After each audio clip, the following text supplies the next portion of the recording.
Как да се справим с сенната хрема? Лесно и без лекарства, които съдържат вредни странични ефекти. Много хора днес страдат от сенна хрема. Щом започнат да цъфтят цветята, до края на юли е тежък период за много хора.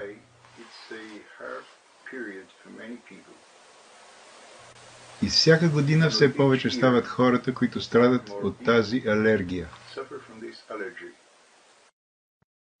Защо така постоянно нараства числото на страдащите? И как да се справим? Основната причина, която предизвиква тази болест, са токсичните вещества. В съвременния живот почти няма хранителен продукт, който да не съдържа токсични вещества. Дали ще отидете в супермаркета или ще отидете на пазара за плодове и зеленчуци, на практика е почти невъзможно да откриете продукти, които да не са пълни с токсини, с канцерогенни вещества, с алергени. Не съществуват вече продукти, които да сте сигурни, че са чисти от такива токсини. Това е известно, не е тайна, че производителят на плодове, на зеленчуци, отделно сади растения за консумация в своето семейство и съвсем отделно сади за пазара, за продажба.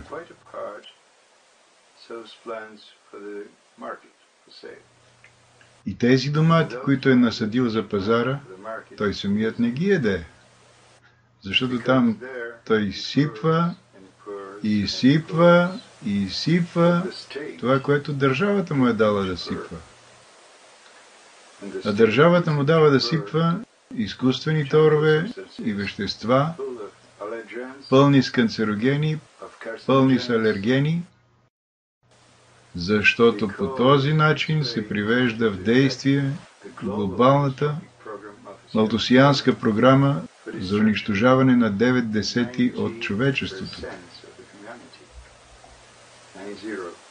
Ето защо вече стана крайна нужда за всеки човек да извършва редовно детоксикация на организма си. Това стана вече необходимост като кислорода за организма на всеки човек. Това е реалността.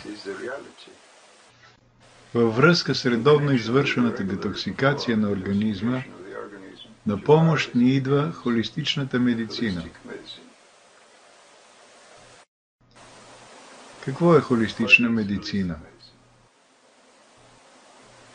Моля, не бъркайте холистичната медицина с приказки за йога, приказки за чакра и различни шарлатани, които само се крият зад названието холистична медицина, за да придобият някакъв образ на официалност. Те нямат нищо общо с холистичната медицина. Този, който иска да ги критикува, нека да критикува тях, а не самата холистична медицина. Защото самата холистична медицина, това на практика е класическата медицина, която има история вече 24 века, от Хипократ, бащата на медицината, и до днес. И през всички тези векове тя не се е злепоставила. Това е важно да се знае. В отличие от нея, популярната медицина, доминиращата днес медицина, бизнес медицината, която се развива от началото на предишният век, търпи неуспех в различни области и нива, защото поначало е съставена не с цел да обслужва здравето на хората, а с цел да обслужва интересите на фармацевтичната индустрия, на фармакобизнеса. Това е една обширна тема, която бихме могли да развием в отделно видео, а сега говорим накратко и практически. Точно по тази причина, че доминиращата медицина поначало е съставена не с цел да обслужва здравето на хората, а с цел да обслужва интересите на фармакобизнеса, вече не е тайна, че съвременните лекари биват обучавани не толкова да лекуват, колкото да пишат рецепти.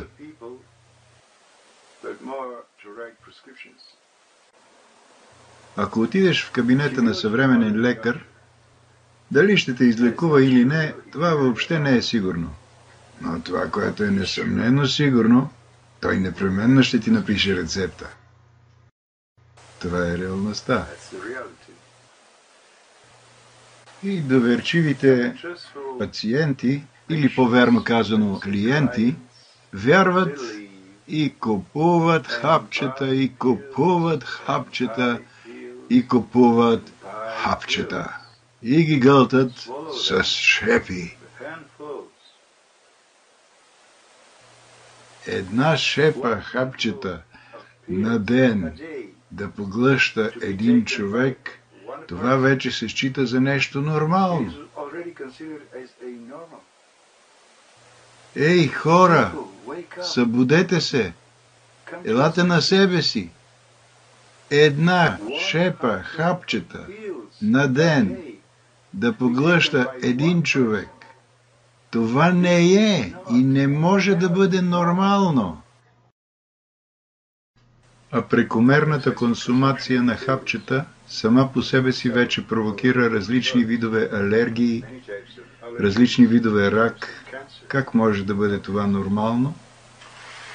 Това вече е станало ментален проблем. Това да се счита за нормално, такова ненормално здравно поведение, вече е станало социален проблем. Ще ви дам един прост пример, който можете да го срещнете често и повсеместно в съвременния живот. Може би във вашия живот. Този пример е много картинен и затова аз предполагам, че той ще ви помогне лесно да разберете колко важен и дълбок е този проблем.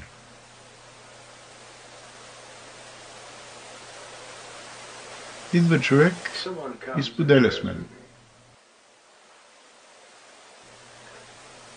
За да се справя с тази алергия, до сега ползвах едно лекарство, което ми помагаше.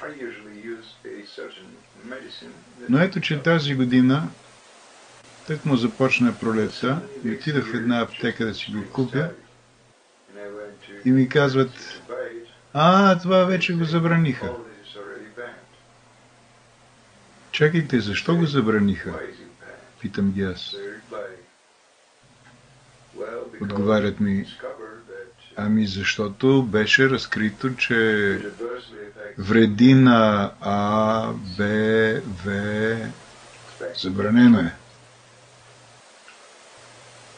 Добре, казвам, през всичките тези години, през които го приемах, не е ли увреждало и при мене същите тези А, Б, В?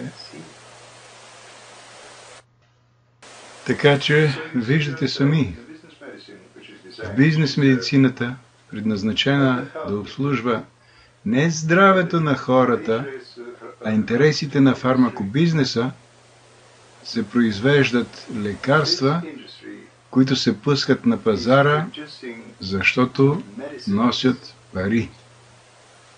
И те трябва да бъдат пуснати на пазара, защото има нужда тези лекарства да бъдат пуснати на пазара и да бъдат продадени бързо, защото вече са били изразходвани пари, за да бъдат те произведени. И сега те трябва да върнат обратно печалбата.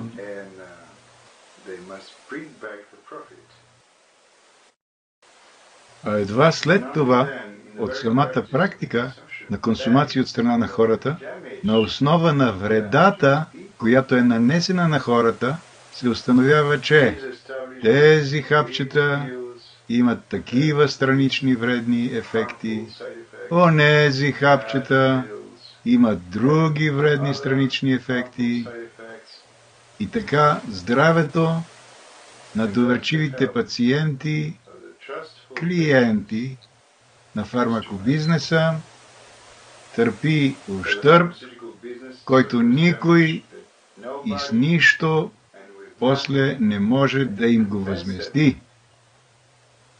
На практика, изпитанието на лекарството се извършва върху самите хора.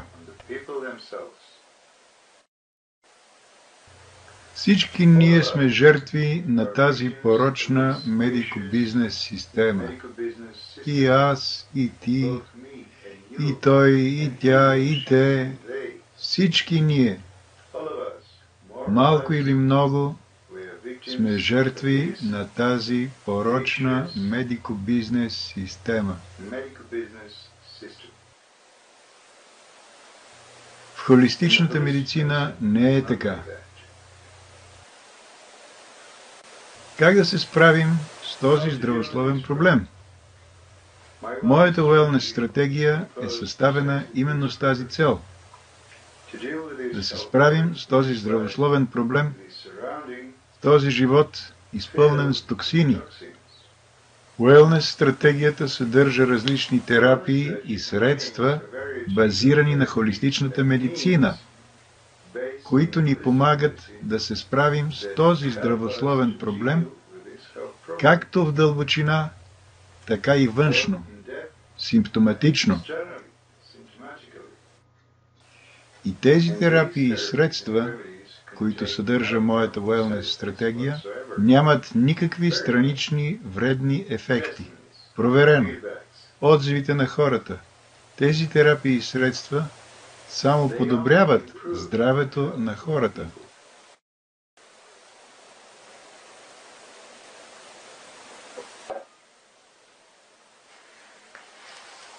Като извод, добре е да подхождаме с правилното разбиране, че ако вие се натъкнете във вашия здравен живот на този проблем, алергията, сенната хрема, не алергията сама по себе си е основният проблем.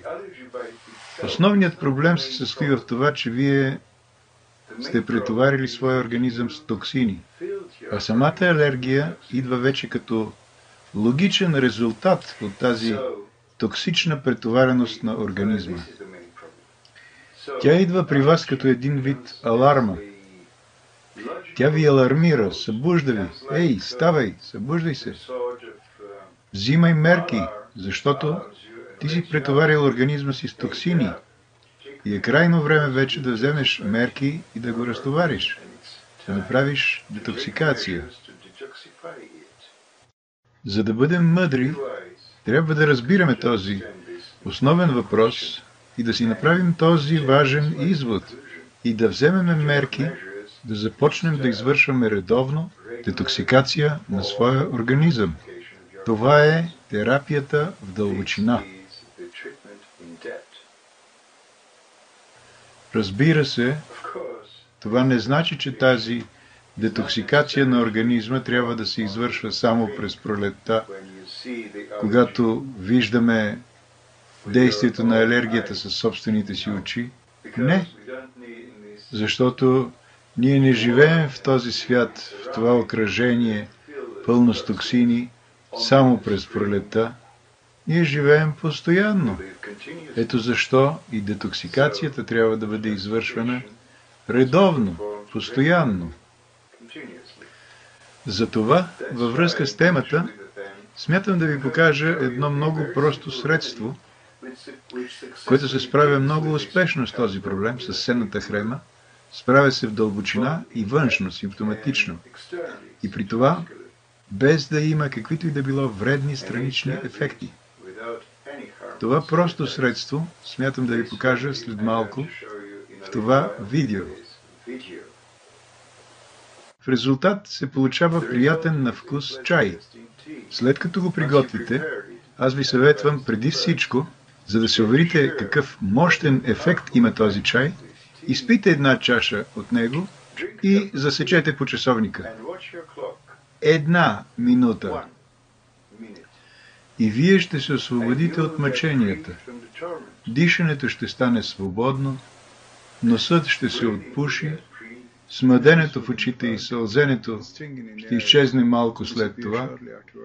Това е външното, симптоматичното действие.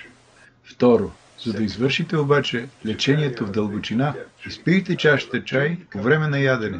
Като навлиза в стомаха и червата, размесена с храната, там се извършва детоксикация на организма. Тоест, премахва се причината, която предизвиква алергията. Това е лечението в дълбочина. Пийте по 2 такива чаши на ден по време на ядене. А сега, нека да ви покажа как да приготвите този прекрасен лечебен чай.